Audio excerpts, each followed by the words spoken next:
there, it's Natasha, and thank you so much for joining me today.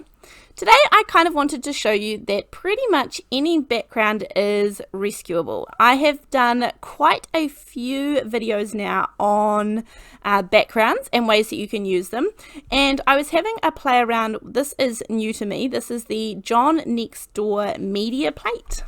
This is the A5 one, and I suspect that this is a little bit of a hybrid between a gel plate and a kind of just a stamp, like a big large photopolymer stamp. In fact, I suspect that that is what it is made from, and I have seen it used both ways, kind of more as a stamp to do kind of repetitive stamping, and used within a stamping platform or a stamping tool. And I have also seen it used as kind of a gel plate. It is a thin and kind of harder surface like you would expect from a stamp or a big large photopolymer stamp. So today I am using it more towards as a gel plate just for a play. I'm kind of figuring this out and having a little play.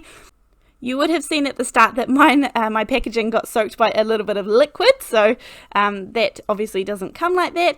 But anyway, I'm having a play around with just some acrylic paints. If you are going to be using mediums on this plate, I suggest that you use kind of lean towards wetter mediums than drying ones, because obviously being a stamp, things dry on this quite fast, faster than the gel presses and things that I have. So I was just really having a play around, and I did skip and edit out lots of this because when you are gel printing, you often make many prints. And I think all in all, I ended up playing for around 20 or so minutes just making prints. So I really have just included the parts where I am putting together this print. So I put it's kind of a burgundy, crimson-y kind of color in the background there. And then I used a stencil to create a little bit of texture on top with a bluish color. And that's why the color of the gel plate kind of changes in between, is because obviously I'm doing other prints in between. So just ignore that fact. But this is it's an interesting media plate. I'm not sure of its place in my craft room at the moment. And you can definitely achieve obviously the same results using any other gel press as well. I'm just having a play around today, and any background will work for this card that we are going to create today. It certainly does not have to be made on a gel press or a media plate or anything like that.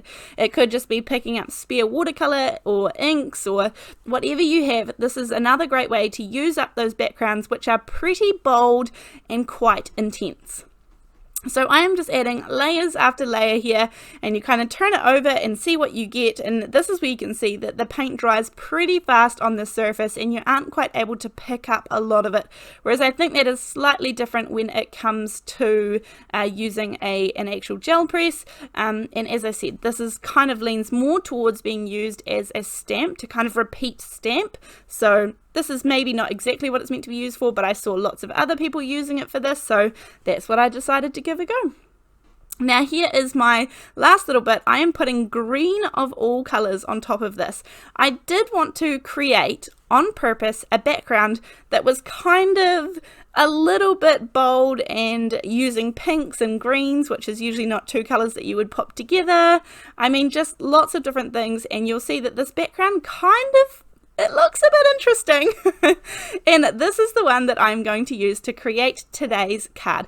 Now I'm using a very simple technique. There is nothing complicated about it, but it's just another one to kind of pop in the back of your memory for when you have a background like this, which is quite busy. It's kind of a little bit of nothing. It's a little bit here or there, and you could turn this into lots of different things. So this is going to be the background to my card today. Now the part that I find the trickiest is to choose which part I want to use, and I am going to cut scraps off this, and I just pop them in a little scrap pile, and I use up plenty of scraps in my card making, so it doesn't bother me to kind of take the center out of this piece. I still have lots of good sized scraps that will be used in other ways. So I'm kind of choosing here, and that's why I keep turning it around and finding which bits I want to get. And I've got this bit right here that is going to work well. Now I am going to try out, this is the press to Impress. Now I've been using this kind of quite a bit off camera, not for very long, maybe 3 or 4 weeks, and I just wanted to see kind of how I was going to like it. It looks very similar to my favorite stamping platform, and that is one that I got at Lincraft here in New Zealand. However, they changed the design on me, and this is probably something I get the most questions about on my YouTube channel. Now, the 2 magnets that you can see that do not have those plastic covers are the ones that come with the stamping platform. And the 2 covers that have the little apricot kind of coloured plastic covers on them are ones that you can buy as extras. They come as a 4-pack and they're a pretty reasonable price, and these are very handy. I purchased the 4-pack and I will eventually take away those 2 that don't have the covers because I prefer the ones with those little handles. They last a long time. I was able to get these to go on my other stamping platform that I purchased from Lincraft. That's what came with them, and I really learned to love them from that one. Now this is very, very similar to my other one. It has the hinge and it has a nice little kind of edge that you are able to pick up with your fingers when you kind of put it down. It has the removable foam insert so that you can do clear stamps or rubber stamps, which usually have a bit more depth to them. So I'm going to be kind of using this, and if you see it popping in videos, just know that I am kind of trying it out and seeing what I think of it. But so far, so good. Now, back to what we're doing here. This is the Butterfly Blooms stamp set, and all I have done is stamped it down right in the middle of my project, and I have stamped it in some VersaFine Onyx black ink. Now, I have left it in my stamping platform, and I'm not going to move it because I'm going to stamp again. But before I do that, I'm going to add some of the same burgundy, kind of crimson-y colour. In fact, on the packaging, it actually calls it red violet.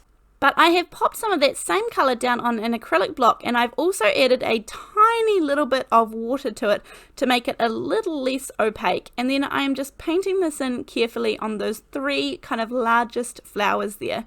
Now I just want something to be a little bit more than just stamping the image. So this is where I can add a little bit of colour. It's the same colour that is from the background, so we're not introducing a new colour. I'm making sure this is really well dried before I come in again, and I'm going to re-stamp this in the same VersaFine Onyx black ink. And of course, because it's sitting in my stamping platform, I don't have to worry about stamping in the wrong place, so it's just going to stamp right on top of our old stamping. And the reason I'm doing this is because I really did dull the image and take away some of those crisp black lines when I went over it with paint on the flowers. And so this way I'm able to get a nice crisp line on top of the painting that we did. And I'm going to use it so that I can emboss the image. So that's another reason why you want the paint to be nice and dry, because we don't want it to be picked up by the embossing powder. And I have got a little bit of clear, this is the Superfine Ranger clear embossing powder, but any clear embossing powder will work fine. And then I'm going to heat set this and melt all of it, and this will give the card a really nice little shine. This is a pretty simple card, but it's nice to add these little details, and that's what I think kind of makes card making. It's not necessarily like all about what is on there. It's the finer details and the little things that you can do towards the end that really kind of make the card come alive. Now, just since I had the paint here, I am going to add a few little splashes and bring a little bit more of that colour kind of to the front. Not very much at all, just a little bit. I couldn't help myself because they were just sitting there. And then once I'm going to put that aside to dry, I'm also going to use the same paint here. Now, don't cringe, but I'm just going to use the best tool that I have handy, and that is my finger, because I have cut a piece of paper that is just barely bigger than our original card front. I'm going to be putting this down onto a 4 1/4 by 5.5 inch card base. So I just want a couple of little layers, and this is going to really help our image stand out off the white background. And so I just added a little bit of paint, and that dries really quickly because it's a nice thin layer. Here is my card base ready to go. This is the Recollections paper at the moment. This is the 110 pound. And I did not want to put a sentiment on the front of my card. So this is the set that I have used over and over again. I've used this one in lots of videos, and this is the Say It With Love from Altenew, and this one has the perfect little sayings and greetings and things that can go inside of cards. So this is my go-to one. I don't have too many for the inside of cards, but I really find that this one covers all occasions. It has kind of birthday ones, and it has thinking of you ones, and ones about loss and things. So this is my go-to for the inside of cards, especially when I'm not adding a sentiment to the outside. Then it's just a matter of popping the layers together, and you can see here when I add this on, it's getting really cold here in New Zealand, by the way, and I had rolled up my other sleeve of my jacket, but clearly left one sleeve down.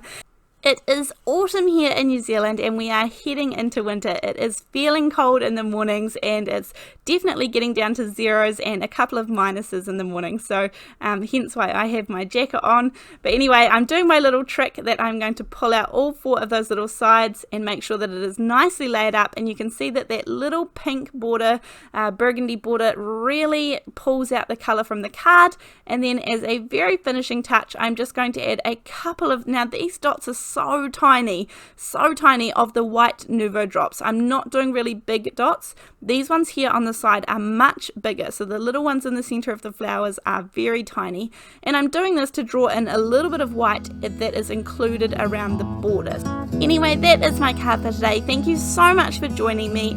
Please have a look in the description box below if you would like to know about any of the products that I used today, or if you would like to know any other information about this video, and I will see you on the next one. Thanks, bye!